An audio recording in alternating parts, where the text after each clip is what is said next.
What if the most secretive place in America was hiding something far beyond anything we've ever imagined?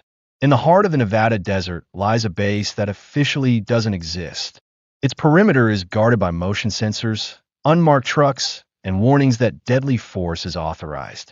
There are no public tours, no open records, and absolutely no admittance without high-level government clearance. This is Area 51, and for decades, the U.S. government has gone to extraordinary lengths to keep what happens inside hidden from the public eye. But why? Is it just military testing, as officials claim, or something much more mysterious? Tonight, we're going deep into one of the most infamous secrets in modern history. From Cold War spy planes to alien technology, whistleblower confessions, declassified documents, and strange sightings that defy logic, we're pulling back the curtain on what may be the most carefully guarded location on Earth. This is not science fiction. This is Area 51. Let's begin. To understand the mystery of Area 51, we need to go back to the 1950s. During the height of the Cold War, the United States was desperate to gain an edge over the Soviet Union. Spy planes like the U-2 and the State Route 71 Blackbird were being developed to fly at extreme altitudes and gather intelligence from behind enemy lines. These aircraft couldn't be tested in just any airspace. The government needed a remote, highly secure location away from prying eyes. In 1955, a dry lake bed in Nevada, known as Groom Lake, was selected. The base was quickly constructed and immediately classified. For years, its existence wasn't acknowledged. Maps didn't show it. The government denied it.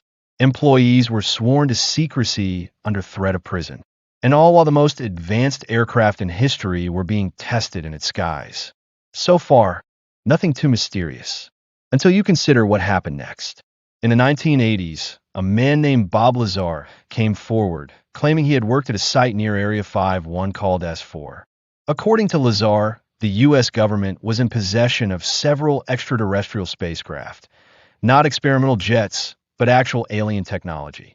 His job, he claimed, was to reverse engineer these craft to understand how they worked. Lazar described ships with gravity propulsion systems, powered by a then unknown element he called Element 115, a substance that didn't officially exist at the time. Years later, in 2003, scientists would confirm the discovery of Element 115, lending credibility, some argue, to Lazar's story. The government, of course, denied all of it. They denied Lazar ever worked there. They denied the existence of S4. And yet, people began to look more closely at what was going on in the skies above Groom Lake. Over the years, countless sightings of unidentified flying objects have been reported near Area 51. Glowing disks, triangular crafts, objects that moved with impossible speed and precision.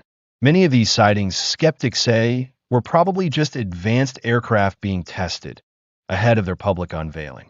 But some witnesses, including trained military personnel and pilots, insist that what they saw couldn't be explained by any known technology.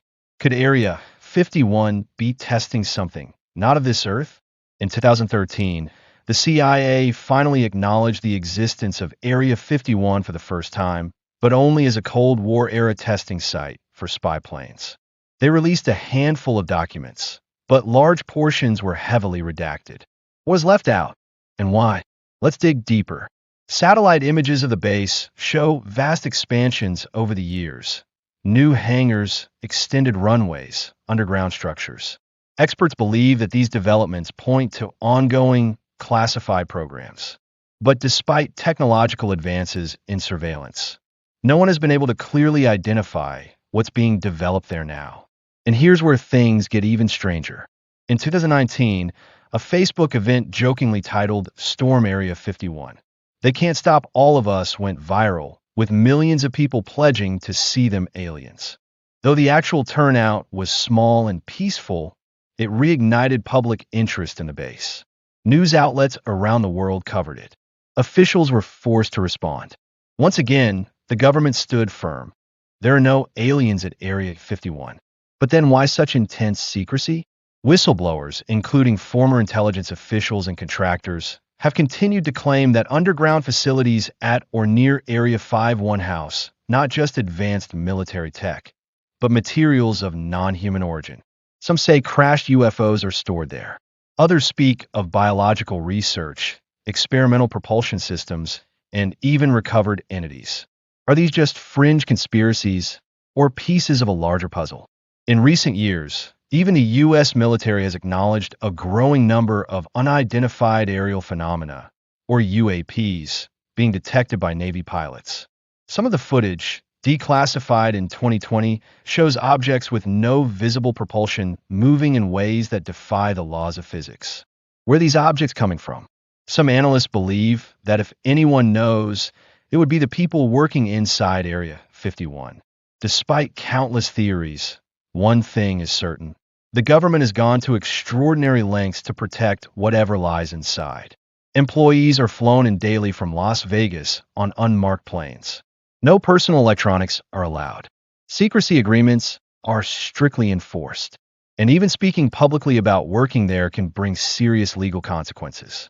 So what's the risk in telling the truth? Unless the truth is too explosive to reveal. Consider this. If the U.S. had recovered alien technology, even fragments of it, the implications would be world-changing.